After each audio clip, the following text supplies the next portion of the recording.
Welcome to Disciple Dojo. We had a great discussion here today with my friend, Dr. Nijay Gupta.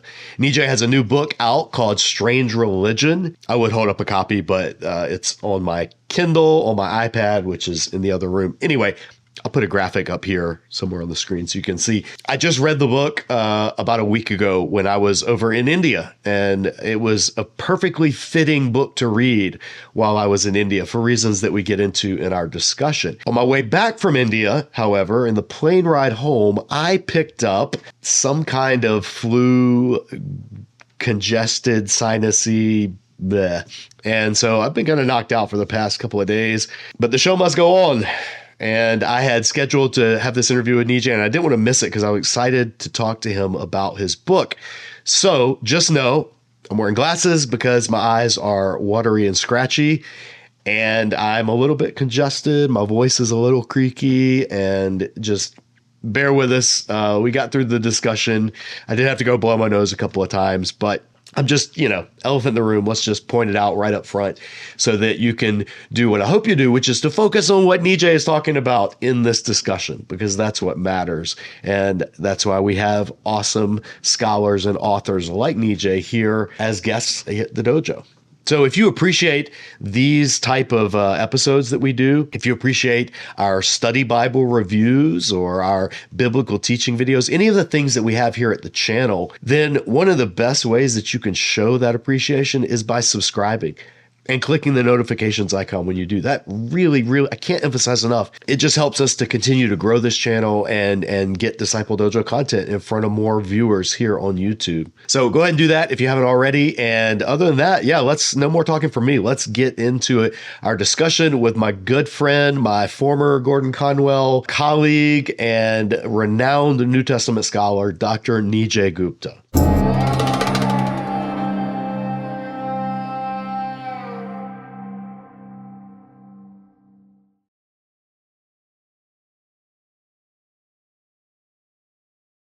We're here today with my good friend, Dr. Nijay Gupta. Nijay, this is your second time in the dojo. You're now officially a Disciple Dojo Blue Belt, which is exciting. Yes.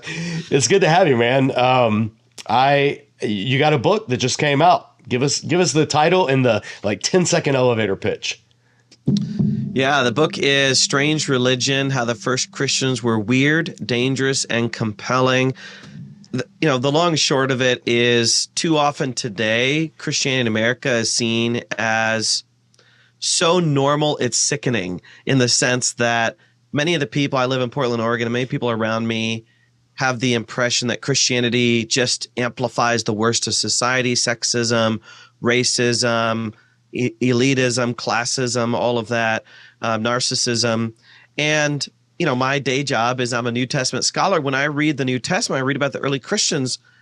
They were not like that at all. And they were known for being weird. There was a famous critic and opponent of Christianity named Celsus, and he has this famous quote, which is in the book. If people wanted to be like the Christians would no longer want them, meaning Christians were weird. They were backwards, upside down, inside out. And Celsus was exaggerating, but what he was picking up on is the first Christians, the Christians of the era of the apostles, they marched to the beat of a completely different drummer. And my heart breaks when I hear people today smear Christianity as many of these wicked things that we hear today. When I look at our spiritual ancestors and I say, yes, they were weird. And to some, they were even dangerous. But to many, and increasingly more over the centuries, they were compelling because they were willing to do something different than Roman society, and especially to rediscover or discover the value and dignity of the individual. So for all these reasons, I wanted to re-enchant a disenchanted America and West with a fresh vision of Christianity. Yeah, I like that. Re-enchanting. That makes me think of G.K. Chesterton or George MacDonald, C.S. Lewis, like some of the stuff they did, presenting the gospel that has become so familiar that it's overly familiar, and it seems to be just, the norm, when in reality it was entirely countercultural when it first came out. You said, page 56 in the book, I love this quote. You said, Christianity defied just about everything Romans knew about religion and the world of the divine. Yeah. And in the book, you viewers, I have read the book, and it's excellent. I do recommend it, especially if you, I recommend in general, but if you aren't familiar with the first century Roman context that the gospel flourished in, Nijay does a great job of unpacking all of these aspects of Greco-Roman religion that once you know these, and then you read the Bible, the New Testament, you're like, oh, countercultural, like very specific things that are being, like you said, turned upside down, inside out by the gospel, which from a human perspective should not have caught on. It certainly not have brought down the mightiest empire of the world at the time. But what there's on page 10, you talked about, and I bring this up first, I'll tell you why. You had a quote that said, it was from Pliny's statement, where he talked about there being more gods than citizens. Right. And you said, could there really be more gods worshipped than humans to worship them? And I was just last week, I was in India and with my Christian friends over there, and India, 330 million gods by some reckonings in the Hindu pantheon. And so it's very easy, there are about 330 million Americans. So, it's not that hard to imagine, but it was I was reading your book in India, surrounded by, and this is not disparaging, surrounded by idols. Like, people use idol worship in India. That's how they commune with the gods. It's not a slam or a slight or anything about it. It's just a form of worship. Their reality. Yeah. Yeah. And reading your book, and then literally looking out of my hotel, and there's a Hindu temple. And right down here, there are priests that do rituals, and there's offerings that are given to these depictions of gods. So it was very cool reading your book in that setting, because it was like, in this setting, Christians are seen as being weird because they don't participate in this, and they don't have the sacrifices, and they don't, use the statues and all this kind of stuff. So it was cool. It was a very timely read in that regard. But what are some other ways that Christianity just like if somebody said, what's the biggest difference between what Christians believed and how Romans saw religion, like the purpose of religion for Rome? What was the purpose of religion in the eyes of most Romans? Yeah, this is where we have to break out of the assumptions we have about religion. In America today, religion is often seen as private. So you have people say, I don't want to talk about religion. It's a private affair. It's a personal matter. Like we're talking about with the presidents, it doesn't matter what religion the president of the United States is. Right. Some of them are going to play into God bless America. Some of them are going to play into it's a private matter. Or I'm Hindu, but I have Judeo-Christian values, like Vivek Ramaswamy said. But we often see religion as private. We see it as spiritual and not material. And we often see it as a hobby. It's like, if I get a chance to do yoga, I'll do yoga. If I get a chance to go to church, I'll go to church. But it's kind of seen as optional. It's basically, religion is for me. Mm. And if I'm not feeling it, if I don't need it, then I'm not going to do it. I'd rather go skiing. I'd rather sleep in, or whatever it is. It's the opposite in the ancient world. In the ancient world, religion is obligatory. You have to honor the gods. We'll come back to that. It is material and practical to worship, like you were kind of mentioning, is to worship with a statue. Mm-hmm. And one of the smears against Jews, for example, was, if you worship such a great God, how come I can't see him? Yeah. And they even wrote some of their Psalms to say, God lives in the heavens, but he gave the earth to mortals, and, that sort of thing. There's all this anti-iconic discourse. But, a lot of it was the infrastructure of worship. So let's say I were come to you today, James Michael, and I said, I have an idea for school, but we're not going to have a building. classrooms, teachers, or students. You might say, well, what is it? If it's, I mean, that's what it is. But in the ancient world, worship and religion was temples, professional priests, sacrifices, and statues. And those were the building blocks of religion. And the Christians didn't really have those. They borrowed some of those things from Jews, but they didn't have their own priests. They didn't have their own sacrifices and so forth. But I'd say the biggest difference is just what you're asking. What was Roman religion for? They used a phrase in the Roman world called pax deorum, which means peace of the gods. We might say to maintain peaceful coexistence with the gods. So the whole idea of religion was that the gods on high, specifically the Olympians like Jupiter, Juno, Mars, so forth, they were like overlords. They're like colonizers.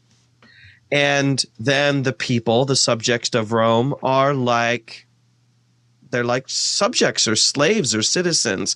And you owe them homage. You owe them basically taxes. Sacrifices were like taxes. And the emperor, Lord Caesar, was known as the Pontifex Maximus, the great bridge builder or the great priest between heaven and earth. And so his job was to maintain what was often seen as a pyramid of power. So you had the few at the top, which would be the Olympians, the demigods, and then the emperor. And then once you get in the human realm, you have like a very few number of people that are senatorial class, equestrian class. And then you have the great mass at the bottom that are bottom dwellers, commoners, the very bottom slaves, criminals, immigrants, foreigners, so forth.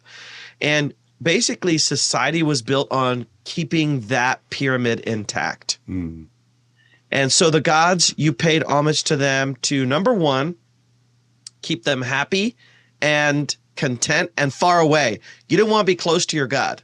Like the idea of like God in my heart, no, because they are temperamental and they will zap you. So you wanted to just pay your tribute and leave. You don't want intimacy. You don't want fellowship. There were some of those things in some of the mystery religions, but in Roman religion, it's like your relationship with your governor. Like, I don't want a personal relationship with my governor or with the IRS. I'm about to do taxes. You don't have a personal relationship with the IRS. Right. You have a professional relationship. You just want to not get in trouble. Right. And you want to get the best possible return you can get. Yeah. That's it. To do that, you need a good accountant that knows the rules and their loopholes and the rituals and all the stuff that does that. And you made that point with priests in Roman religion on page 29. You said that the priests weren't chosen for their piety. Roman priests, their piety, their what we would say their spiritual life, it didn't matter at all. What mattered is they knew the ritual. They knew the right way to disembowel the animal or read the entrails or offer the pinch of incense or whatever, which is incredibly different than how most people think of priests, at least in the Western world today. You also compared, I like on page 15, you said that the gods, you could think of them as a little bit like the mafia. What did you mean by that? It goes back to that colonization concept. You didn't have a choice but to pay homage to the gods. It's almost like being like a bodega in a gang run or mafia run neighborhood. Oh. They're going to come by and they're going to say, hey, we're going to protect you from another group, another gang. And you're supposed to see that as benevolence, even though it's not. Right. Because they're going to tax the heck out of you. And if you stick a pinky toe out of line, there's going to be major hell to pay. And so they're going to go after you if you don't play along and under the threat of violence, under the threat of basically wrath. And so there was every reason in the Roman world to fear the gods, just like you would fear the mafia, but then also to try to play their games so that you could experience some benefits from them. I don't know if you're a fan of Fargo, the TV show, but there's a lot in there. I haven't seen the show. I watched the movie. Oh, it's so good. There's a lot in there about being a part, especially season 2, being a part of a gang and the benefits like a mafia. Okay, it's brutal, but if you play the rules, if you play according to the rules and you just give into it, you could you could climb the ranks and find agency and power. That's how people saw the Roman gods. If you can't beat them, join them, and maybe you can get some benefits from them. Yeah. At the very least, don't tick them off. Yeah. Don't get on their bad side. Yeah. Just last year, I read, for the first time, I read through the Iliad and the Odyssey, and then I read Metamorphoses. And it was fascinating. I mean, reading that and comparing it to Old Testament, which is primarily my interest, and how much go-between there is, especially with the Iliad and some of the Old Testament books. But then it was also interesting just how unpredictable, temperamental, and unsafe the gods were.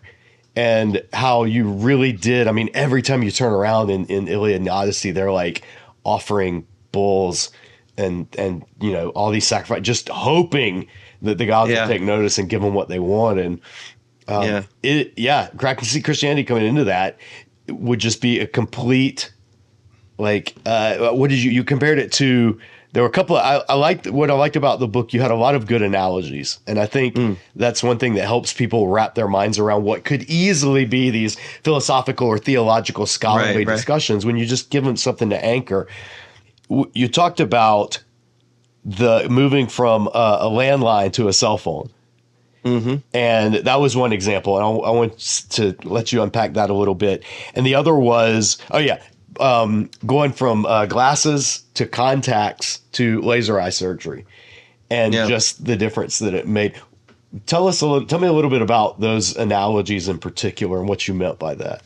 Yeah. So in the Roman world, to worship properly and to worship in the most beneficial ways required physical presence and physical engagement with divine hotspots, so to speak. So, you could go to your local temple in whatever city you live in, whether it's Corinth or Ephesus, and you can pay homage. You're going to have to buy a sacrifice. You're going to have to work with a priest or a cult official to do that.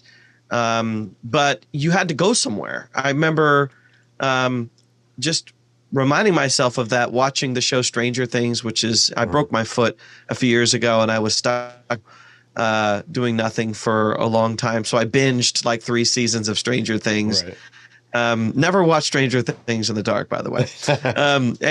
And I remember there was one scene in the first season where, they're running from a monster and they're in a building. And I remember yelling, "Call the police." And I remember yelling that out loud. I was by myself, by the way.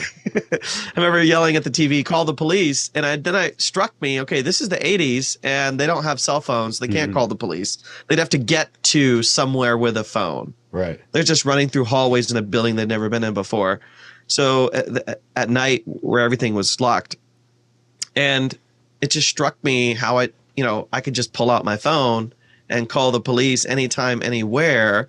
I never worry when I'm driving, in the middle of nowhere that I'm going to get stuck and not be able to call a tow truck or call AAA.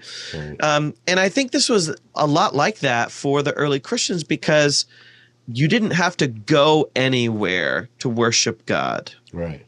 And another important part of that is there was no envy in terms of someone else being in a better location for kind of front row seats for viewing the gods. Whereas in Rome, all roads lead to Rome. You saved up your nickels and dimes, no matter where you live in the Roman Empire, with the hopes of making it to Rome one day to see the temple of Jupiter Optimus Maximus. Like, that was the coolest thing ever. Yeah.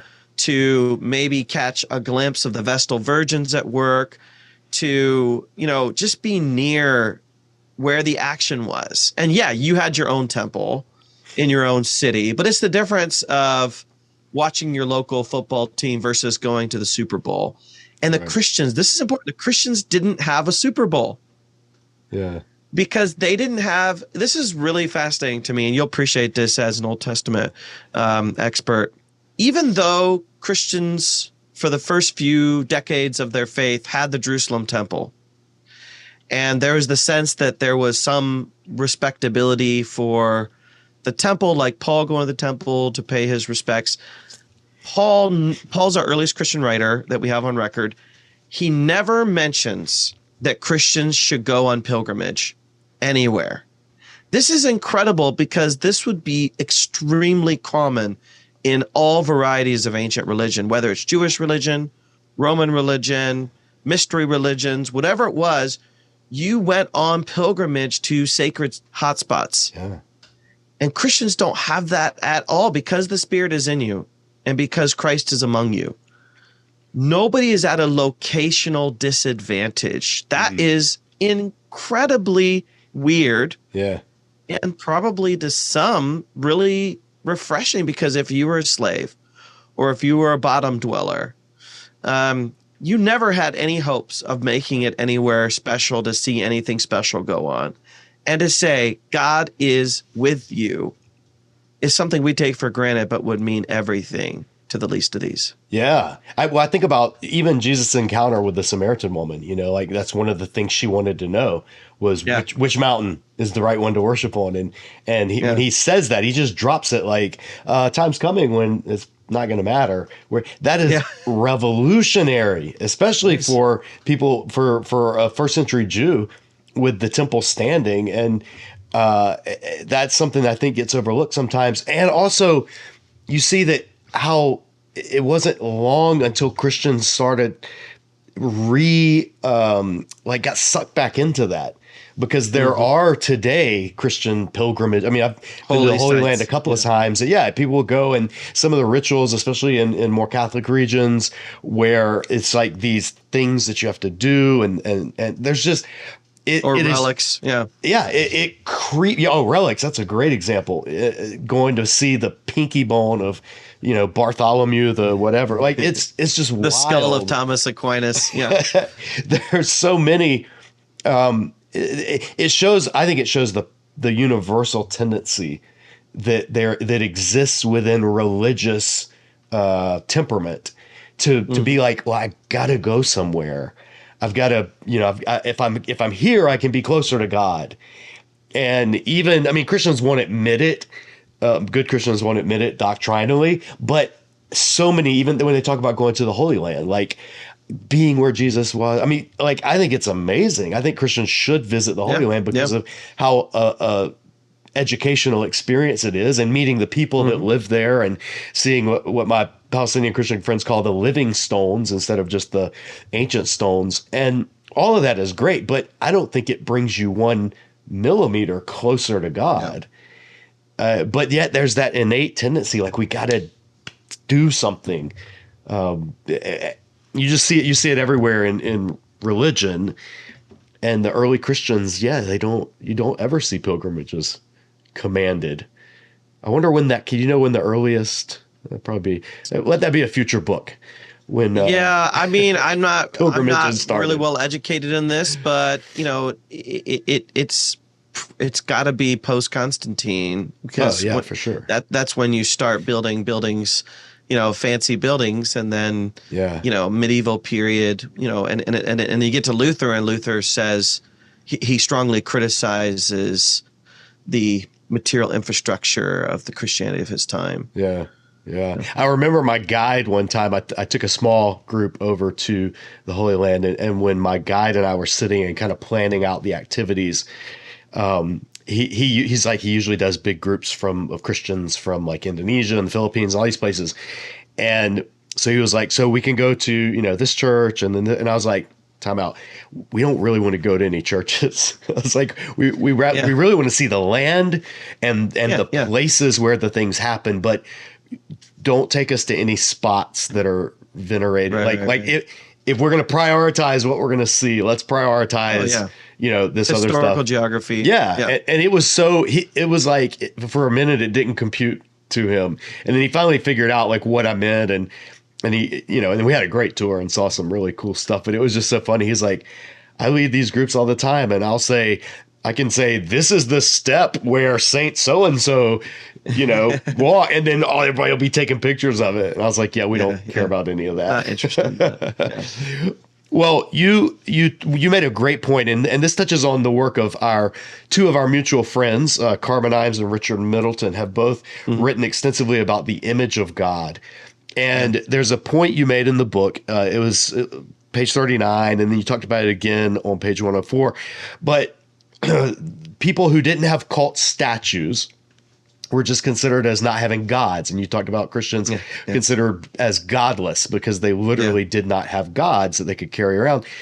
And on page 104, you made a great point. You said Christians could point to pagan cult statues, to the idols, and say, you see those statues? We're like that. God lives in us. Yeah. I liked this discussion because you addressed the common misconception, which is that the ancient peoples worshipped the statues and believed that the statues were the god. And it wasn't that crass. It was there was a ritual in which the statue would be inhabited by the god, the spirit of the god, or something would come upon. I think Catherine McDowell's written about the mouth opening, mouth washing ceremony. They weren't dumb. These were people that built the pyramids and Athens so Christians sometimes kind of caricature that.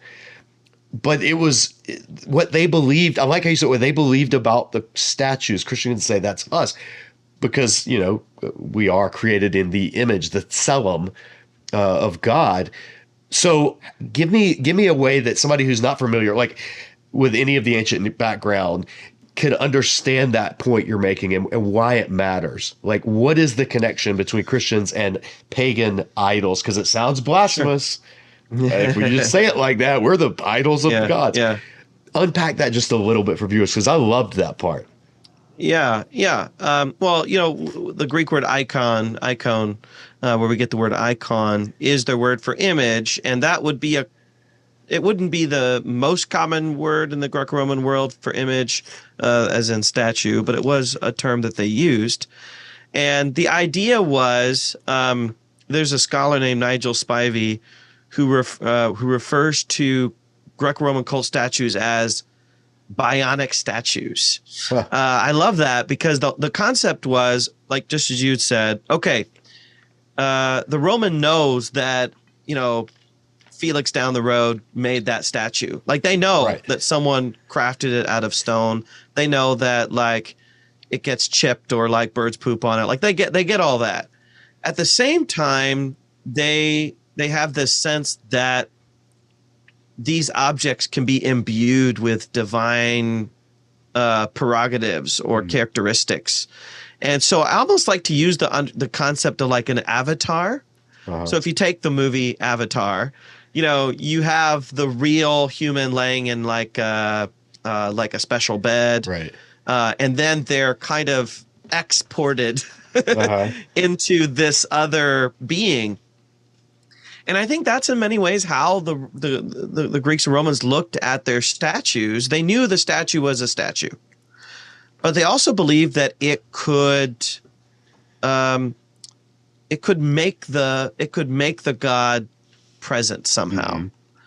And so I tell some weird stories in the book, which come from an article I wrote several years ago. For example, if you had like a relative that died at sea and their body wasn't recovered, but you wanted to bury them, you could make a statue and bury that statue in their place. Or there was this famous story of like two athletes that were enemies. They were mortal enemies. And so the one athlete died and his enemy beat up the statue. Like there was a statue put up. He beat up the statue. The statue fought back and killed the guy. So then the family of the guy that was killed took the statue to court, and the statue was exiled. I mean, this stuff, this is just life in the Greco-Roman world. Yeah. And so the idea was, I went to Gonzaga University once. They had a beautiful chapel, and there's this inscription on the chapel that says, "House of God, portal to heaven." And I thought, what a wonderful analogy for how Greeks and Romans viewed their gods. It was a portal to Olympus. And so I call this amphicosmic ontology. The statue can live in two worlds at once. Well, this is the perfect analogy for Christology, that Christ is God and mortal, that he's fully human, but he's a living mediator to heaven as well.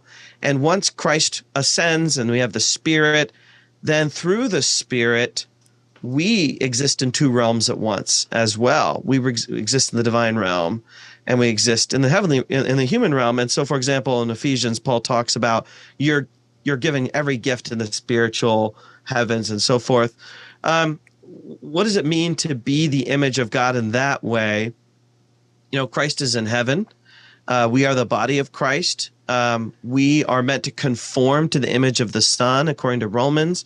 And the idea is, even though we are not gods, we are created in the image of God, and especially if we're endowed with the Spirit of God, we are reflections of who Christ is in the world. And in that sense, they can use those statues as an analogy to say, we don't need statues to worship with, and we're not worshiping each other. But when we worship together, Christ is present among us because the Spirit of God is in us. Yeah.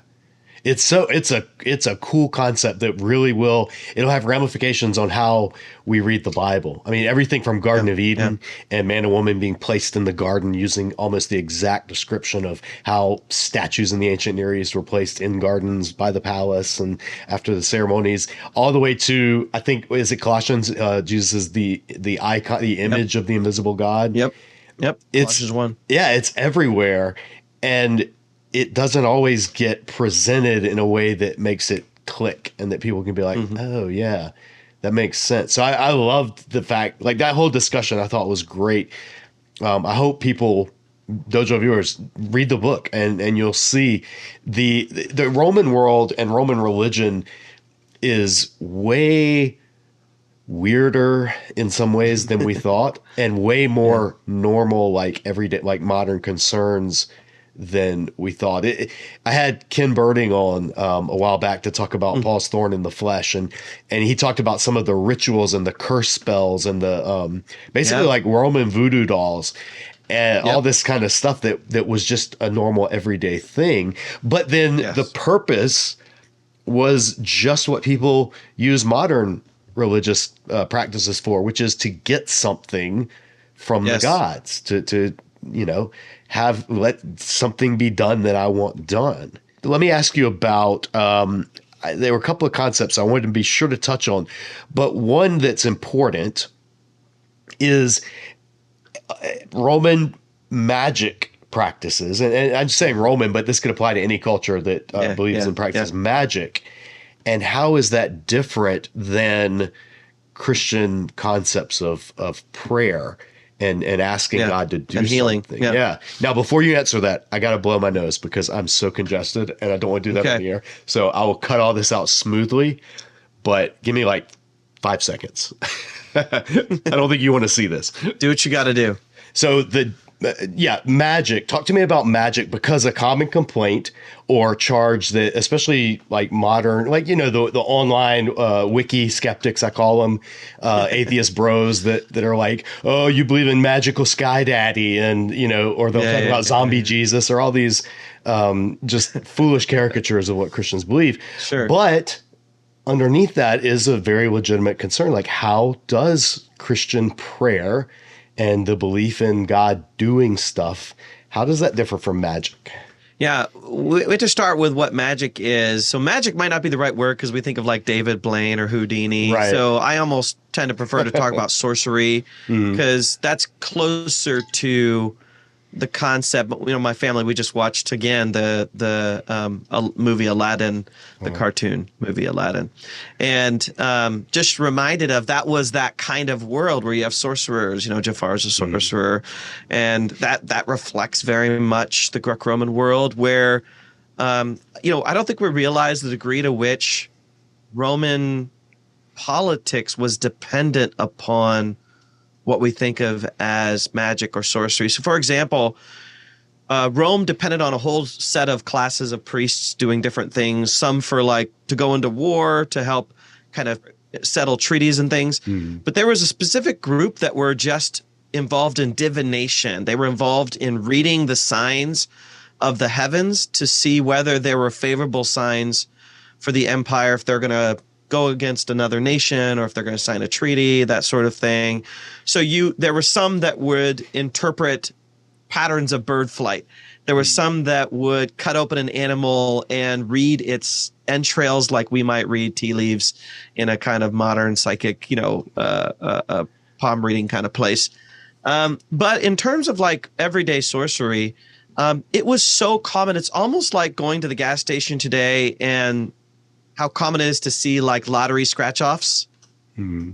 Every grocery store, every gas station. That's what it would be like to see cheap opportunities to buy a Lucky Charm. People wore amulets. People would write curses as graffiti. We have all this graffiti from Pompeii that are curses or blessings or prayers for curses or prayers for blessings. Everyday street sorcerers were as common as people playing music in the subway today. I mean, right. Everybody was selling something, and some people had better reputation than others. But one common concern in the ancient world was something called the evil eye. Mm. Actually, there's a whole Seinfeld episode about this, by the way, where someone gives someone the stink eye and they think they're cursed. This comes from Roman society, where there was the feeling that if you hated someone enough, that if you could look at them with a certain intensity of animosity and hatred, you could actually curse them with the light rays that come from your eyes. And you could put them in a trance, you could put them in a coma, they could die.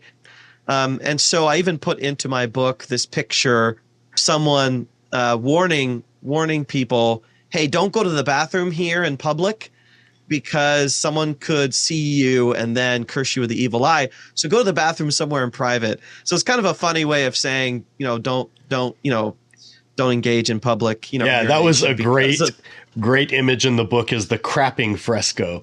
Yeah. And you called it that because the language they used was that crass, or that, street language, I guess, of like just a guy on the toilet, like, hey, beware. Yeah, someone's going to curse you with the evil eye. And Paul even kind of makes reference to this, probably in a sarcastic sort of a way, when he says to the Galatians who have bought into a false teaching, he says, who has bewitched you? And the language of bewitching is the same kind of language used of someone conducting sorcery on someone else. I do a little bit of a comparison between ancient sorcery and the ways of the early Christians. I specifically look at someone like Simon Magus from the book of Acts, who's kind of your typical sorcerer, and he wants to buy the power of the Holy Spirit off of the apostles. I love telling my students the book of Acts is an adventure story, but it's also a comedy, and I think this is one of the comedic moments where he's just like, hey, I got some extra money. I'd love to know how this works. Yeah. And obviously, you're not going to be able to do it. And so Peter gets really mad at him and rebukes him and basically says his powers are not for sale. So a few things to know about ancient sorcery. By the way, it was heavily regulated and policed by the Roman government because you could wield massive amounts of power if you were really good at it. Right. At least that's what the Romans believed. And so there was something which is one of my favorite laws. It's called the Cornelian Law of assassins and poisoners. And it's basically giving detailed laws about assassination and magic and sorcery that involved cursing people and poison and other things. Anyway, so number one, you never did anything for free. If you're a sorcerer, you never worked for free. Right. It would make no sense. You're going to make money, and you could make lots of money. And if you weren't even very good at it, you could make lots of money because people are desperate to heal a loved one or curse somebody, or you get a love potion, whatever it is. So number one, you did it for money.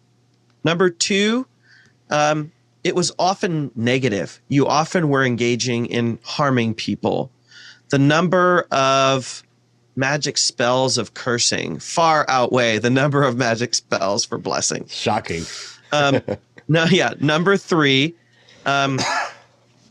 you often used either magical objects or magical words. So think Harry Potter here.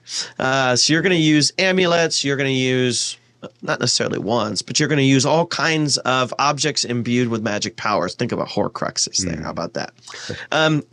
And you would use magical words like spells. Like we think of as spells, they're often in a foreign language.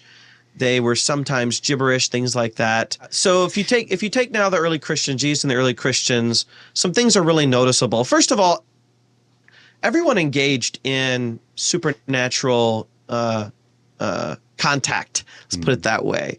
And I think that's something we can learn from the early Christians, early Jews, and Romans, is this idea that heaven and earth intersect at all of these points. And so the idea of a non-spiritual Christianity where it's just about feeling good or whatever would be foreign to the ancient people. They would believe in miracles. They would believe in the great power of the gods, of the divine. Okay, so let's compare then Jesus and the early Christians when it comes to great acts of power and receiving power from the divine. So a few things we notice. One is Jesus and the apostles made it clear it cannot be done for money. So Jesus, when he's sending out his disciples with the gospel, he says, freely you've been given, therefore freely give.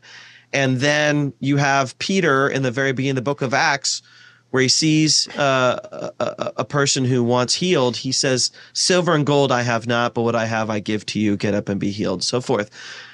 And that's a way of saying, I got something way better than money, and I got something that money can't buy. Right. And secondly, so money wasn't an issue. Secondly, if we look at the healing activities of Jesus and the apostles, they never use power negatively to harm, except the cursing of the fig tree. I still have to figure out what's going on there. But they never harmed people. Let's put it that way. Right. They never harmed people. Poor pigs, those pigs that get sent to the Pigs and figs. Pigs and figs. Pigs and figs. But people never get harmed in the Gospels. So Jesus never uses his powers to curse people. The apostles never used their powers to curse people. On the contrary, I love the scene. Two scenes I love in the book of Acts. One is where Paul is so in the zone that if you just touch his handkerchiefs, I mean, just like you blowing your nose, Jam, if you just touch that boogie handkerchief, you would be healed. Or you touch his apron or whatever it is, fall into their shadow. And what's interesting is I've always wondered, okay, is that too much reverence for the saints kind of thing? But what I really take away from that scene is it was probably more than just Christians who were healed. It was because once that handkerchief goes out, you don't know who's going to touch it. And so there's a sense of benevolence to everybody that there's going to be non-Christians who are never going to come to Jesus. I wish they would. I think Paul wished they would. But there's some non-Christians who are going to touch it and be healed. So there's that sense of like lavish, reckless benevolence. And then the second scene I love is when Paul and his prison crew is shipwrecked on Malta. I almost think of like C-3PO and the Ewoks here because they want to worship him. Yeah. That's exactly what I thought of when I love that scene. and he may not be able to speak their language, but what Paul does is he heals the kind of leader's father-in-law, and then he has to heal everybody in the town, and he can't even communicate the gospel with them probably because they speak Malton and he doesn't speak Malton and so forth. And so he's doing all this benevolence with healing because of compassion and maybe partly because of survival. And then the third thing, and I think you'll appreciate this as a Semitic language person, one of my professors from seminary, Douglas Stewart, he asked us one day, this is an advanced Hebrew and Aramaic, he asked us one day, why does Mark, I think it's Mark, record that when Jesus heals the young girl, he says, Talitha cum, young girl, get up? Why does Mark, which is written in Greek, record the Aramaic words of Jesus that he said, Talitha cum, little girl, get up? That's very different than Maranatha or Hosanna, which are both kind of religious, liturgical, worshipy things. And we didn't know. And his answer, which has stuck with me for 20 years, is to show that he didn't give a spell, that Jesus wasn't using a spell. He was using common words. So Talitha cum is one of the most common phrases. If I'm telling my kids to wake up, I might say Talitha cum to them. It's not a spell. It's not magic. They're just regular words like stand up. That's all it is. Yeah. I love that Jesus is so powerful. He doesn't need spells. Yeah. The apostles are so powerful because of the Spirit of Christ and the graciousness of God. They don't need spells. They just say, get up. That would be unfathomable to Romans, who believe that there has to be a key that unlocks the world of the gods. The gods are not naturally benevolent. They know actually God wants to do all this stuff, and all you have to do is ask, seek, knock, pray, and it will be yours. Yeah, there's no there's almost no manipulation of elements in no secret. Yeah, like you do this technique or do this technique, and I mean, you see Jesus spitting and making mud and rubbing it or something, but even that these has are common substances. And even that has theological significance in terms of Old Testament references and stuff. But it's something that disturbs me about a lot of some modern traditions among churches is prayer and healing and all of these things take on an aura of magic. Like you got to pray to God and you need to use the name, whatever, Yahweh or Yahuwah or Jehovah or Adonai or Hashem, like you got to do that, and that's just pagan. Like you had to know the God's names. And you even talked about the prayer. I think you talked about it that said, and any other God. Yeah. Was that you? Any other God that I forgot? Or if you go by any other name that I forgot? Whatever name that you want to be called. You were kind of afraid. Well, here's something crazy. And can't believe I've been a Christian for this long. And it never occurred to me until I wrote this book. God, the Father doesn't have a name. I mean, he does have a name, Yahweh, but in the New Testament, he doesn't actually have a name. He's just known as Theos, which means God. He doesn't have a name like Jupiter, but he does have a title, which is Father. That's fascinating to me that when someone asked the Christians, what's the name of your God? Yes, they'd say we have Jesus. But when they're referring to God the Father, which would be seen as kind of, the man behind the curtain, he doesn't have a name. They just refer to him as Theos, which just means God. Yeah. What's your God's name? His name is God. I think that fact says something interesting about not trying to manipulate him. Yeah. Because you can't use some special name or butter him up by calling him by his favorite name. But then to say, okay, what do I call him? You just call him Father. That's profound. I think that is really profound that God doesn't have a proper name except I go with that guy, Jesus. Yeah. And that you can call me Father and you can call him brother. I mean, that is crazy. Yeah. Yeah, it is wild. That's one of the ways that, like you said, that what was the quote? Yeah, Christianity defied just about everything Romans knew about religion in the world of the divine. So one of the things that is really interesting about your book, you don't see a lot, is you've got pictures. There are a number of illustrations and figures in it. So Dojo viewers that don't like to read, you can look at the pictures in the book. Go buy it. Pictures. But one of the ones is, this is one of my favorite images from the ancient world, and it's the graffiti, the Alexamenos graffiti. What is going on there? I'll put it on the screen. It's this horse up on a cross, and somebody saying something. What's happening here? What is this? Yeah, so we think this is some kind of young person, maybe a teenager's scratchings appears to be on a wall, and it looks like kind of a bored kid's graffiti. Yeah. And it's in kind of stick figure form, and it has a cross. It's pretty early on, I think, 2nd century. It has a cross with a man with a donkey's head, and then it has another stick figure next to it as if someone observing this crucified figure. And there's a little saying on that graffiti, and it says, Alexamenos worships or reveres his God. And Alexamenos appears to be the onlooker. And what scholars think is going on is this is someone making fun of a Christian worshiping Christ who was crucified. Rome had a lot of punishments for criminals, burned alive, beheading, hanging, all kinds of stuff. And many execution styles are meant to be easy. Beheading is very easy, and doesn't require a lot of time and effort. But crucifixion is very laborious. Right. You are putting these crosses together, you're nailing them to the cross, and there's kind of fanfare involved with it. And we often think of like 3 people on a cross because of the paintings of the 2 criminals and Jesus. But the realistic picture we get from the ancient world is actually a highway, a very long highway. If you think about Spartacus and the great Spartacus slave revolt, and thousands of people were crucified at once. And so ancient writers say there'll be this long highway where you're just traveling, and it's a public deterrent to see all these people carrying crosses. So crucifixion was, a lot of ancient writers talk about it not just as a painful punishment or capital punishment, but actually as the greatest form of shaming and humiliation in the ancient world, because you're hung naked or almost naked, and your family comes to basically watch you die. And it was commonly expected that animals, vultures would come and pick at the body.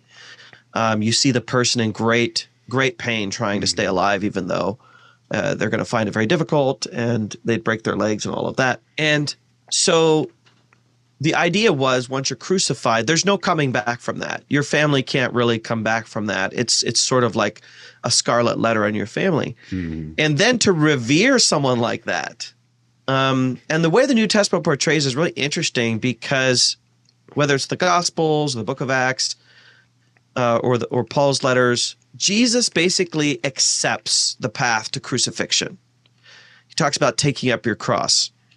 Whereas when I looked at the ancient records on crucifixion from various ancient writers, it's always X was crucified or X was crucified by Y, meaning nobody volunteers to be crucified.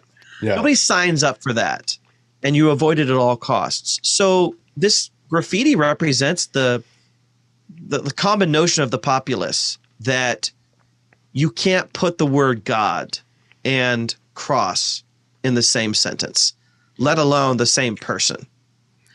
And yet this is what the Christians did. They said, our hero story is Philippians chapter 2, where he had the highest level of glory and honor, but he humbled himself, lowered himself, took the form of a slave, meaning he was willing to live as and among the least of these, and even died a criminal's death, to the furthest extent of dying on the cross. Cicero referred to the cross as the tree of shame, or tree of humiliation.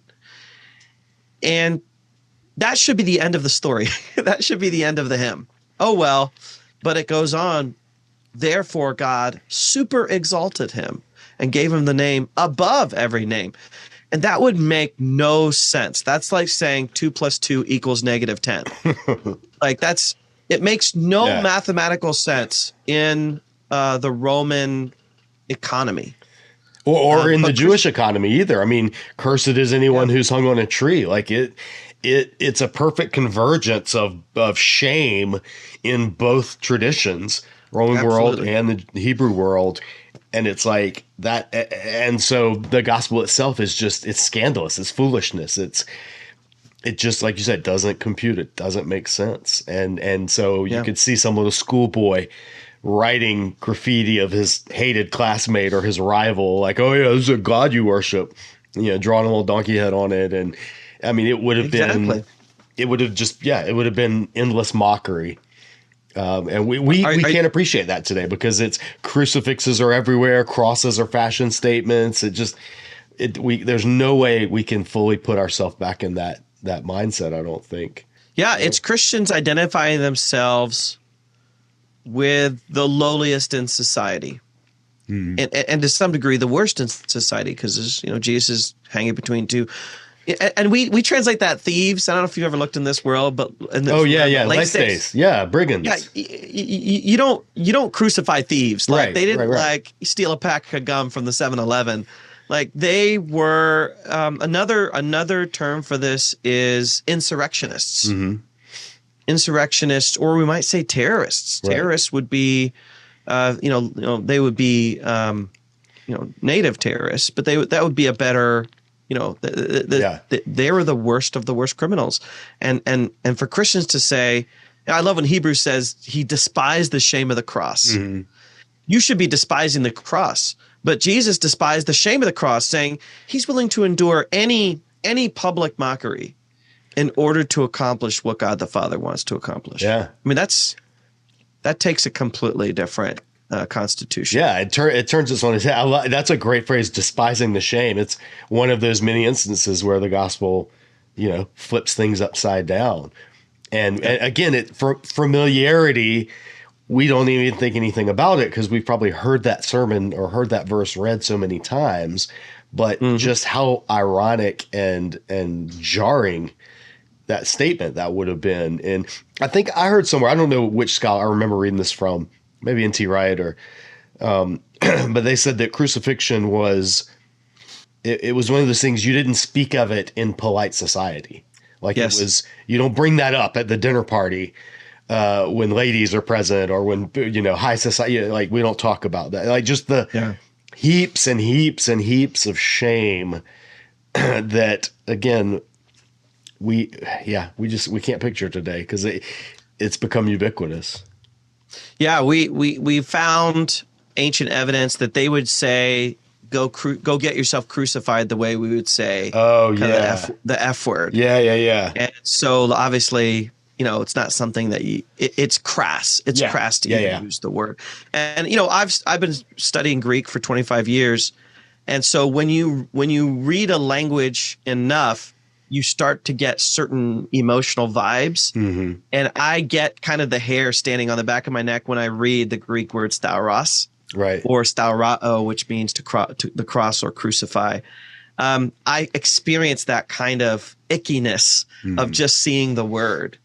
And what's interesting, I wish I could show you the evidence. I should have put this in the book, but some of the earliest manuscripts of Greek of the New Testament will use certain kinds of abbreviations because they're sacred. They want to abbreviate the word, right, to not write out the full word.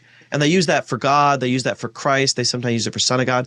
They use that sometimes for cross. They would actually use a special stylization for that word in some of these early manuscripts just to kind of highlight the word.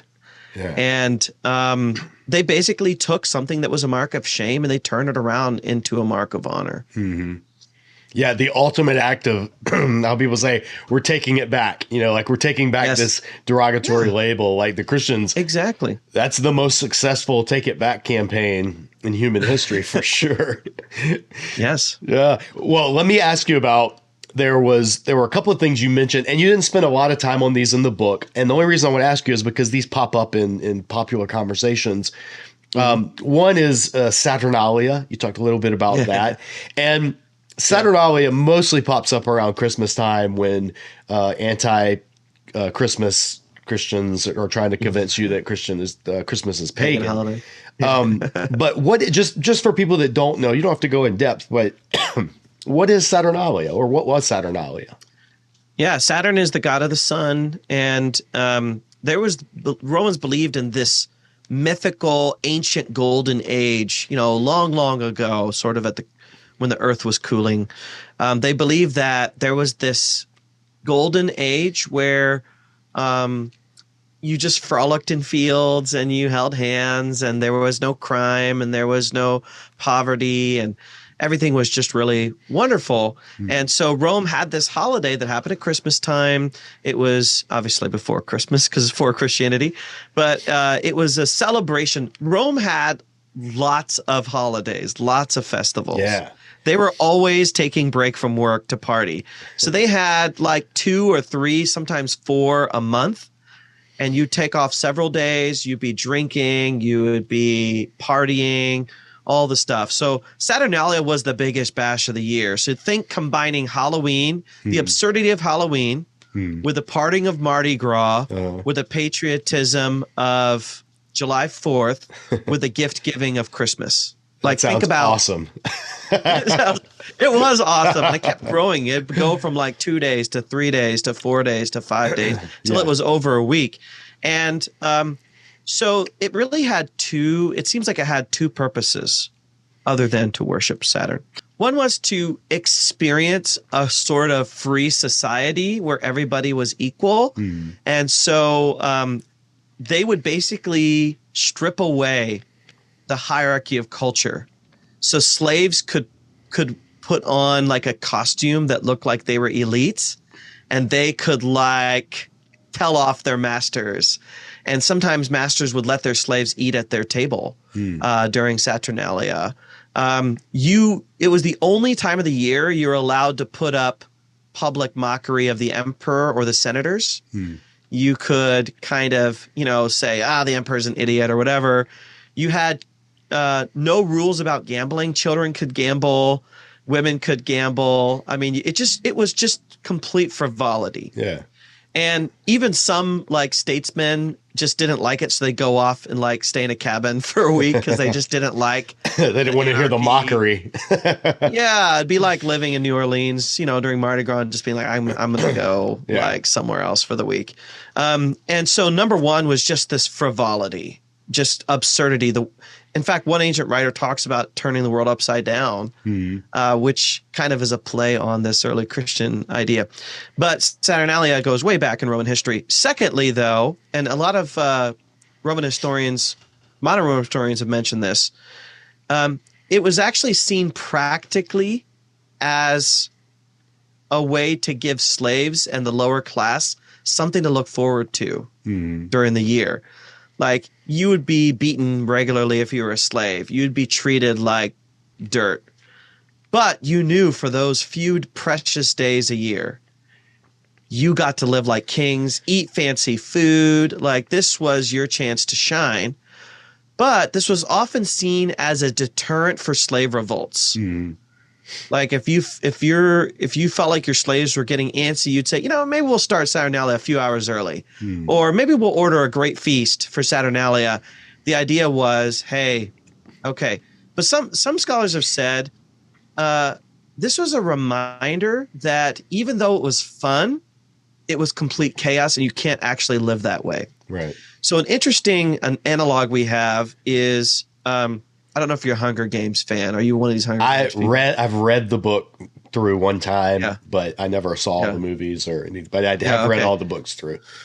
Well, the world they live in it's all based on Rome, but it was called Panem. Yeah. And Panem actually comes from an ancient satire writer. He's what I call the Trevor Noah of the ancient world, because he loved to do political satire. And so he has this whole discourse on how the emperor abuses and keeps oppressed the populace, especially the lower classes, and he taxes the heck out of them, and he strictly enforces obedience with the Roman soldiers and with curfews and things like that. But he tricks them into liking him, because every now and then he'll invite them for a free day at the Colosseum, where commoners can come and sit in some of the best seats and have some free, Cracker Jacks and peanuts. And he lulls them into obedience through panem circuses, bread and circuses. Yeah. Which is Juvenal's famous statement, which is picked up by Hunger Games. Hey, we're going to give them these games to help them forget that they are oppressed people living in poverty. Exactly. This is what Saturnalia was intended to do, I think, practically, was to keep the lower classes happy with a few days of partying. But then, and pretending you were equal, but then on the next day you return back to work and very much unequal. Yeah, back to the real world. Back to the real world. It's a cool contrast to what you, at least in theory, would find in early churches, where when you entered, you did have slaves eating at the same table with praetorians or members of Caesar's household or whatever, and it didn't end. After a week, like it continued every time they met. It was ongoing. So you see, even something as debauched as Saturnalia, you can see what, like Lewis or Tolkien would call a fingerprint or an echo of the gospel in it. Like that, it's a longing for something, and it's just been distorted. And so the church would provide to a lot of people, the church would provide a compelling alternative. And there would be. Go ahead. And there would be, I think it'd be hard for the early Christians to not fall back into stratification and hierarchy. Right. And we see that, for example, in the book of James, where James says, hey, when someone comes into your gathering, which would happen in a house, involve a meal usually, Don't usher the rich people right up to the front and give them the cushy seats that recline with a drink holder, and don't take the poor people to the back and say, hey, you have to hide here in the dark. Nobody wants to talk to you. Nobody wants to see you because you're smelly and shabby. He says you got to swap them, and you got to usher the poor right up to the front, give them the best seats in the house. And that tells us two things: that the apostles were serious about the ideals, but then there were Christians who were worldly, what we would call worldly, and syncretistic. They were trying to mix Christian ideas with Romanization. Yeah. And Paul says in 1 Corinthians 11, hey, you have this Lord's Supper, but guess what? It's actually looks more like the supper of the devil, you pagans. He's pretty hard on them. He says, some people show up early because you invite them early to have the best food, and some people show up late. They don't have any food because you're trying to show rivalries, and you're trying to show status and power. He says, if you're hungry, eat at home. Don't make these gatherings and opportunities to compete with one another. So we know that some Christians were not getting the message, but we also know that the apostles were insistent that they must live a different way. Yeah, and that's where discipleship would have factored in, and yes. Like training and equipping. And I see it like, so having just come back from India, that's one of the things that churches in India have had to deal with and are continuing to deal with is the remnants of the caste system, where you will have higher caste Indian Christians being subtly, not overtly, but sometimes overtly, but being subtly treated or acting entitled to a little bit more than Christians from the lower caste system. And even though that was abolished and is technically illegal and everything, I mean, it's everywhere in the society. And so coming from a society that's one way to something that's like entirely opposite, which is what the gospel is in most cultures, you can see that there's going to be residuals. It rears its ugly head. Yeah, it really does. It's fascinating to see it in the ancient context, because then I think you can, at least I can better see examples of it in modern contexts. And so studying scripture and the history of, the context and the background, like your whole book. I mean, this is a great book for, like I said, people that just don't know about the Roman background of Christianity or the gospel or how it would have landed in its world. And then the parallels, there's so many to our society today, which, I mean, people have argued ours is a society of bread and circuses. Ours is a society of people serving other gods. And, there's so much application. So I hope viewers watching this, I hope you guys, hop on Amazon or wherever. Is there a place that you get more of a kickback if they buy it from? Or does it really matter? Not really. When you're into it. Really. I'm just trying to help my friends out, So I appreciate that. People have so many kind of preferences and where they have, reward points and right. So buying it is reading it and buying it. It just means the world to me if people would read it. So wherever you want to read it, I think you might be able to buy it from Baker directly, but I'm not picky. Well, as long as I'm going to put a link to it on Amazon. But folks, I definitely check it out. I want to ask you a couple more things. Tell me about, you mentioned, and again, you don't spend a lot of time, but you do mention Stoics and Stoicism briefly. And the only reason I ask this is because, especially right now in our culture, thanks to people like Jordan Peterson and other, there's a refamiliarization with things having to do with, what is it? Guys think about Roman Empire 5 times a day or something like that meme that's going around. Yeah. I know friends who, they aren't religious at all, but they're reading Marcus Aurelius. I have a Muslim friend who reads Stoicism and is trying to live a Stoic life. So there's an interest. Stoic devotionals. What is Stoicism? For those who don't know, just what is it, and is it something Christians should pay attention to? Should we learn from? Is there anything you can glean from it? Just give us a quick Cliff Notes of Stoicism. Yeah, very early on in Christianity, Christians were mistaken for moral philosophers because they had far more in common with moral philosophers than kind of mystery religions, other ancient religions. Right. Because Christians were obsessed with what Jews would call righteousness, but with philosophers, they would often talk about the good life. But they're talking about similar things, which is formation and maturity, growing up, becoming a good person, that sort of thing.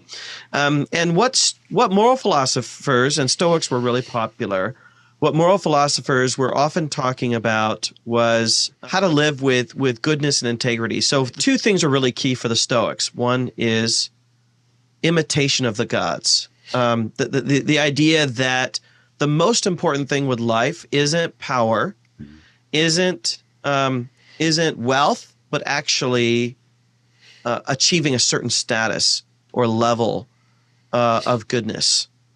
And your average Roman didn't think of the gods as moral. Right. They thought they're no more moral than the President of the United States, whichever president you're thinking of. They're no more moral than your senator, whichever senator you're thinking of. And they all follow the degrees of, what kind of mudslinging and all of that. Whereas the Stoics thought, okay, if God is perfect, if the gods are perfect, and then they must be good. And if they're good, then we should imitate them. And the second element of Stoicism is this idea of fate, that we spend so much of our life trying to control where we're going in life. I want this job and this house, this amount of money, this wife or this husband or whatever, these many children. And the Stoics, part of the reason they're called Stoics, the way we get the word Stoic is passive. They weren't passive, but the idea of accepting fate and not having your level of satisfaction of life, your contentment, determined by circumstances. So Seneca famously said, I consider it misfortune that you've never faced I consider it unfortunate that you've never faced misfortune. And his whole point is the more you get acquainted with suffering, the more you'll grow through suffering and become the person you're meant to be. You can see how there are a lot of similarities and overlap between the Stoics and the Christians.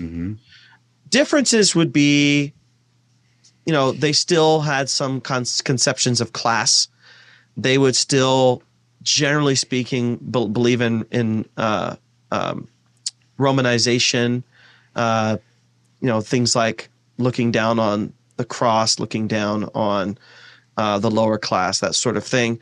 But, for example, I was just reading this morning, Seneca has this wonderful essay on benevolent treatment of slaves.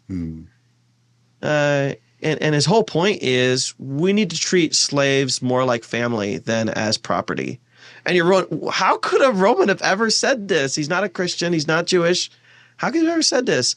So I think early Christians may have been mistaken sometimes for Roman philosophers, much like the Stoics. Yeah.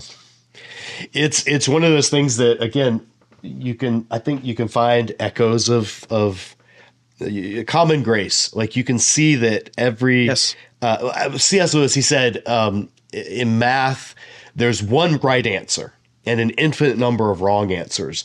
But some of the wrong answers are much closer to being right than others. Yeah. And I see when I think about a number of other competing beliefs, either from the ancient or from the modern world, if we're looking for the commonalities, if we're looking for those things, then they can serve as bridges, like the monument to the unknown God did for Paul. So that's why I encourage Dojo viewers to be on the lookout for those things, and don't just dismiss something. Oh, that's Stoic, that's pagan. Yeah, it is pagan, but everything's pagan, and the gospel was given into a world of paganism because God loved the world, which includes pagans. And so, if we can take that approach, then I think it helps. I don't think Christians were circling the wagons back in the Roman Empire. I think they were in the different part. I mean, from Caesar's household all the way down to the slaves, they were in all aspects of society, spreading the aroma of Christ. And there was actually an apocryphal early, maybe like 4th century writing that was believed to be by Paul, but it's not, Uh-huh. called Paul and Seneca. And this idea Really? that in the first century, Paul and Seneca were pen pals, and they were writing to each other in dialogue. It's pseudepigraphal, meaning that it didn't actually happen, but they must have caught on to some benevolent similarities that they said, oh, these would have been good dialogue partners. Yeah. And they constructed this fake conversation in letter form between the two.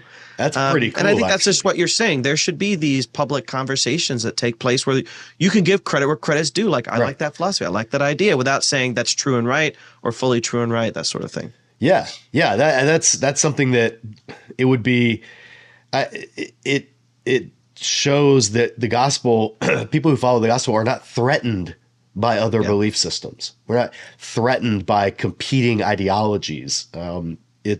We think this is true. And so we want to, I mean, at its best, that's what apologetics is providing a winsome response and engaging with counter arguments. Now, at its worst, apologetics just becomes arguing and puffing up and who can win debates. But it doesn't have to be that way. It can be done winsomely. And I see it as you have to be familiar with the world in which you're moving in order to have those discussions and to find those commonalities. And then you're better able to see what our actual differences are. And we don't waste time arguing about stuff that we already agree on, or that we're like, yeah, okay, that's cool.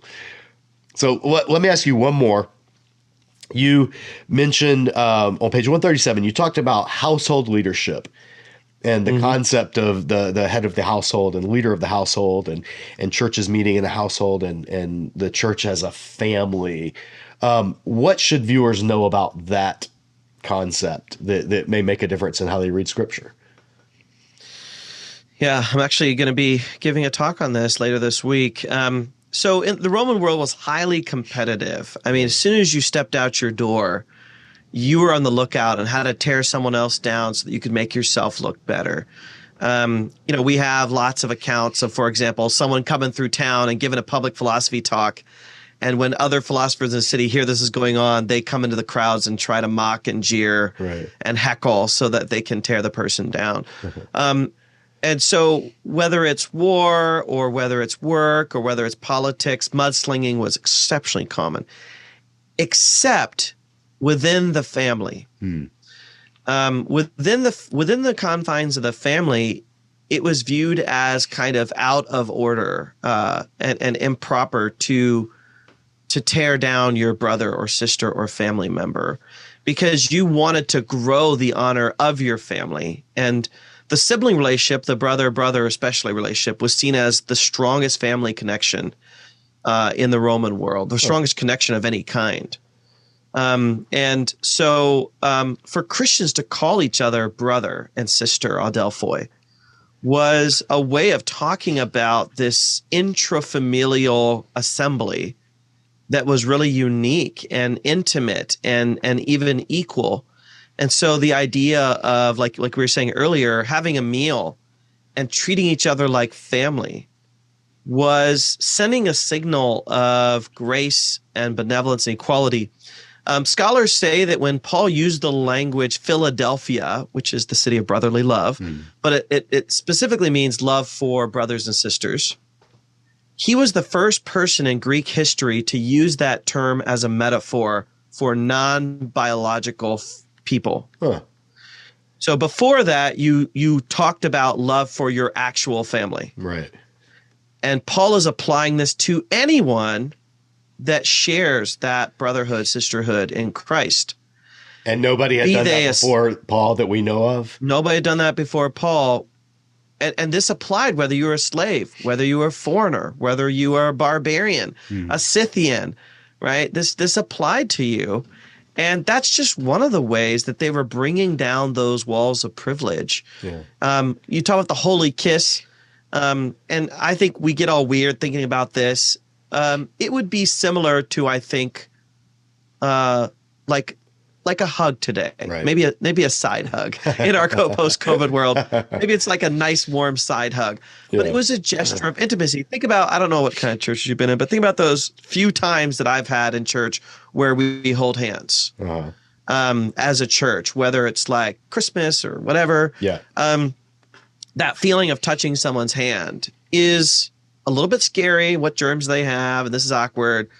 But it's also kind of feels good. Like I so rarely touch for more than a handshake someone that's not in my family. Yeah. Christians will see each other, will give each other a bro hug, whatever it is. But this idea of touching in a form of affection was so important that this was remembered regularly in Paul's letters and Peter and other places. That basically said, don't look at the gods and the world of the gods as politics and power, but look at it as family and affection. And that would make all the difference to a lot of people who felt like they were on the outside looking in. Yeah. And just the message that sends to people who come from broken families or families that don't accept them or the ministry I do with the grown-ups table is single adults, unmarried Christians who, most don't have family, and getting going to a church and getting that feel. It's very rare. I mean, it's very, even at good, healthy churches, there's still a level of spectatorism rather than getting together at a friend's for a barbecue. But I think early churches were much more like the getting together with friends at a barbecue than they were anything you'll find in a modern church service. And not saying we should scrap all, 2,000 years of tradition. And I don't think you have a chapter in the book that talks about the imperfections of the early Christians and acknowledges, hey, they weren't perfect, but the ideals that the gospel laid out were they were the ways to bring about and to live out the kingdom of heaven on earth. And it's churches of all traditions, I think, could do well to recapture that, especially in in the Western Christian traditions where church is seen as either entertainment or ritual, but not always seen as family. I thought that was a great section in the book. Nijay, I think I love that viewers are getting a chance to hear you and your heart in this book. I think that sometimes so many books get published and so many Christian authors come across people's radars, and you can become a name on a cover. Maybe there's an 8x10, or maybe there's an author's headshot or something, and they might recognize, but getting to just sit and talk with authors and scholars who are doing work that I think is important for people.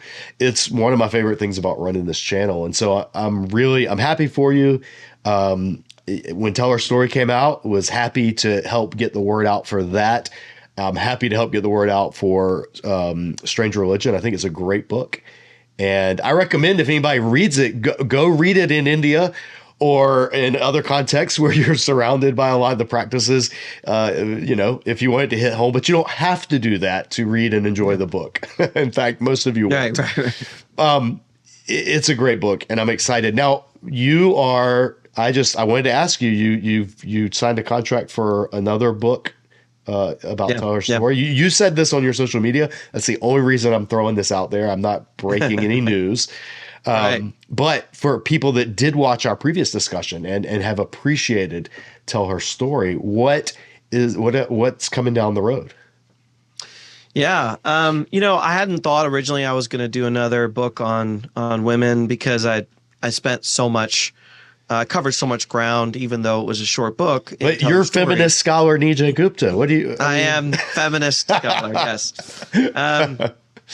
But couple things kind of changed my mind on that. And one was just how often I hear people counter argue against my book and other books saying women can do things as long as they are under a man.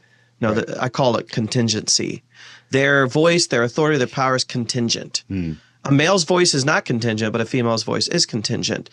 And so they'll say, okay, a woman can teach as long as she's under a man or her husband or whatever it is. What really struck me, though, and I got this a little bit from studying Mary's Song of Praise in Luke chapter 1, but also the Song of Deborah and the Song of Miriam, is we have these women who are seemingly single. Now, Mary did have Joseph, but Joseph kind of disappeared. Deborah had Lapidoth, but Lapidoth disappeared. We don't know anything about Miriam and her marriage status, but they basically serve as prophets. And so Mary has a prophetic kind of voice. Miriam is a prophet. Deborah is a prophet. And what's fascinating is the combination of kind of single woman, prophet, and speaking the words of God, God investing powerful words, and through those words, some kind of authority in them.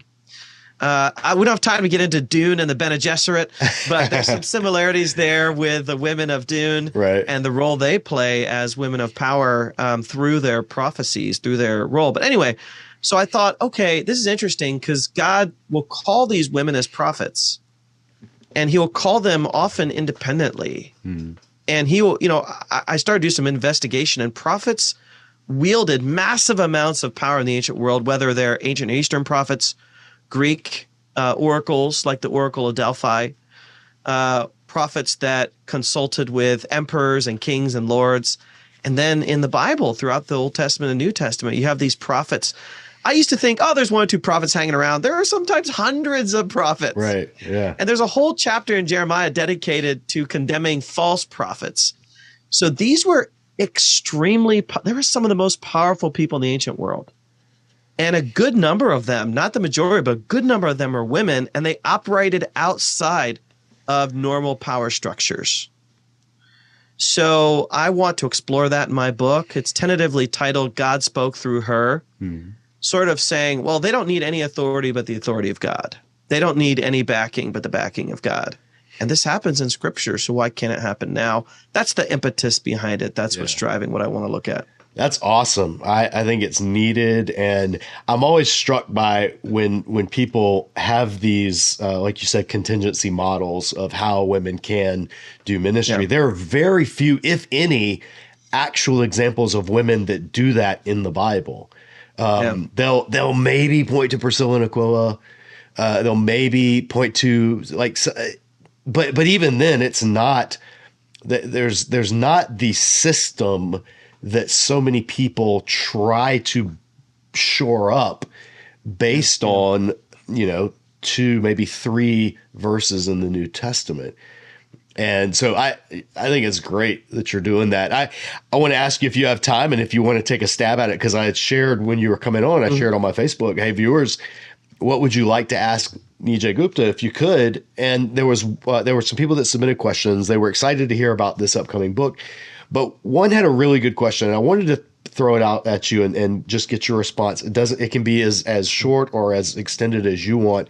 But right. She basically said, what is the quickest or the most convenient or succinct way to respond to someone when you're talking about women ministry and they just say, well, clearly 1 Timothy 2 prohibits women from having any authority. So case closed. Yeah. There's really no discussion. They wanted to know how do you respond in situations like that without laying out a full, hour-long discussion. Read Nijay's book. So the driving force behind my book is really getting people to think and imagine about how this stuff actually works. It's one thing to trot out a verse or two. And what I often say is no doctrine should hang on 1 or 2 verses, whether it's ecclesiology, pneumatology, the study of the church, the study of the spirit, the study of ecology, whatever it is, it can't hang on 1 or 2 verses. Because when we start doing that, we can justify slavery, we can justify violent warfare, we can do all kinds of stuff if we do that. So what's my quick answer? So I start with this. If women's authority can only be contingent, if they can only be under a man, or they can only teach children, or they can, why? Now, if someone's not willing to answer that question, I can't have a conversation with them. Some people say, oh, it's a divine mystery. No, the Trinity is divine mystery, but ethics, we need to know why we're doing what we're doing. So usually the answer is some sort of deficiency in women.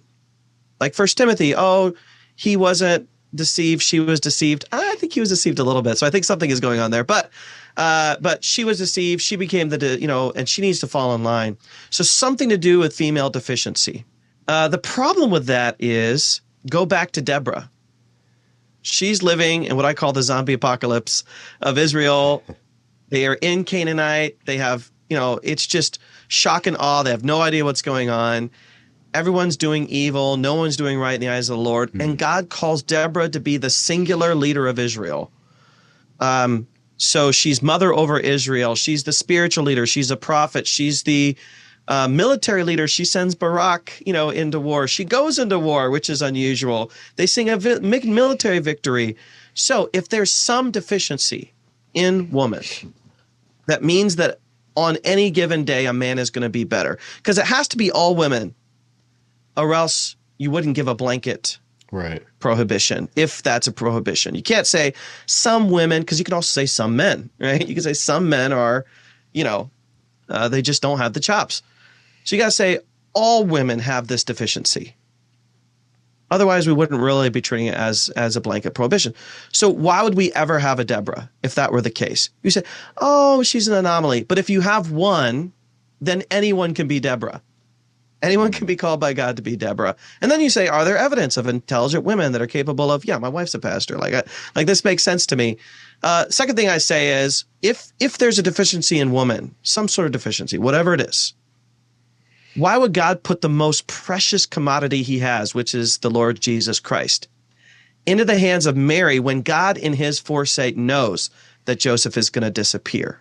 Why? And then as Jesus is coming of age and he's going to launch his ministry, it would be normal for a father figure to step in, to be a mentor, grandparent, uncle, even a neighbor. And we get no one even remotely like that. There is no male mentor. Maybe John the Baptist, if he is, but he died. He's gone. So he doesn't have any male mentors in his life. We don't know. We know the Jesus story so well, it doesn't strike us as unusual, but it is unusual. He has his mother. She shows up to the cross. His last dying thoughts are, someone needs to make sure she's taken care of. I think if there's a deficiency in woman, it's unfathomable that God would make these choices. Now you might say, oh, they're anomalies. Then there has to be other anomalies too. And if we start down that road, then it's no longer a blanket prohibition. I would love to just say Judaism an apostle, but there's so much contention over that. I would have to explain the church fathers in Greek, and I have to teach them Greek, explain the church fathers to get down that road. Yeah. The same way when you have to pick apart althantane and what that meant and how rare a word it was. But you see some people make 12-hour videos unpacking that, and it takes a long time. That's a good answer. I mean, it's a good way to at least frame the question of like, why in your understanding is this way? And I appreciate my honest complementarian friends. And I made this clear in Carmen and I's discussion that there are good, faithful, godly complementarians out there. I just want them to offer the same to me, is to say that there can be good, faithful, honest egalitarians. And we don't have to agree, but we should be able to agree that it's not a salvific issue, that it could be important, but nobody needs to repent of their theological position unless they're coming at it from a sinful orientation, which I don't read that onto somebody, but that's a good, folks. If you missed Nijay's, if our first discussion, go back and check it out when Tell Her Story came out, his previous book. And you can hear more thoughts on that. I just wanted to throw it out there because it was a question that a viewer had asked, and I thought that's a good question. I want to hear Nijay's answer to it. So, well, do you? Is there anything else that any burning things that we didn't cover, or have we uncovered all the stones? Well, I will make an exclusive announcement. Oh, we got exclusive, folks. Yeah, if you get exclusive. I don't know when this is going to be aired, but if it's sometime soon. Then hopefully this week. Okay, then it'll probably be exclusive. So I'm actually creating a short story fiction series based on strange religion. Oh, that will really? be probably published with a magazine called Fathom Magazine. And Very it's actually cool. going to follow around a Roman couple Uh-huh. who start to encounter Christians, and it's called Strange Encounter. Nice. Stay tuned. Yeah. So it's gonna come out in magazine format or digitally? It's a digital magazine. Digital. Yeah. Okay. That's awesome. Ah, that's very cool. Well, Yeah. It's send called me. Felix and Anna Go to Church. I love it. I love it. Well, yeah, you'll have to shoot me links to everyone that's out, and I'll gladly let folks here in the dojo know about it because we want to stay up with what's going on with you, man. So, well, Nijay, I appreciate you coming in and spending my afternoon, your morning, out there on the West Coast. And folks, check out Strange Religion. I would hold up a copy, but mine is on my Kindle in PDF format. It was a great book, a great read. It'll really give you a new appreciation for just what the gospel is as a countercultural concept. And hopefully that'll drive people to want to be, in a good way, strange in their dealings with people in our culture today. So, Nijay, is great having you back here, man. I'm excited. I love following you. I love being a fan. So keep it up and keep us posted. Yeah. Thanks so much. Appreciate the conversation. Take care, brother. I hope you enjoyed that discussion. It's always great when I can talk to Nijay. I love following and seeing what he's up to. And it's just so cool to be able to have guests of this caliber here on the show and sit down and talk with them for an hour, hour and a half. So thank you, Nijay, for spending some time with us. Folks, check out Strange Religion. I'll put a link in the video description below. Again, I apologize for my stuffy, hoarse, raspy voice and watery eyes. Just the joys of picking up a fun little virus. But thanks for watching. That's all for now. We'll see you next time back here at Disciple Dojo. As always, keep training.